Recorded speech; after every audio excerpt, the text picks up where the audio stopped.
আমাদের কাছে এক নম্বরে পরামর্শ দিতেছেন আমি সহ আমাদের প্রত্যেককে দাওয়াতি কাজে নিজেদের কারণ যোগদান করতে হবে। 1 নম্বর কাজ দেবকার দাওয়াত দিতে হবে। 13 নং ওয়ার্ডের এমন কোনো মানুষ থাকবে না, এমন কোনো ইনসান থাকবে না যে লোকটা ইসলামী আন্দোলনের দাওয়াত পাবে না।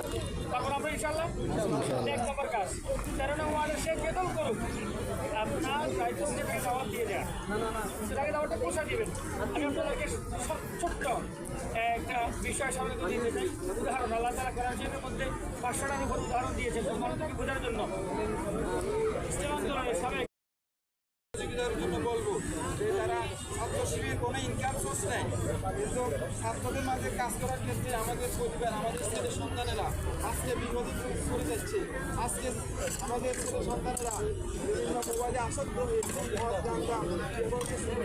বিভিন্ন অশ্লীল কাজে তারা ডাইভার্ট হচ্ছে। ভাই আমরা বলবো আমাদের ছেলে সন্তান সহ আমাদের আত্মীয় স্বজন যে সকল ভাইরা ছেলেরা এই স্কুলে কলেজে পড়ে তাদের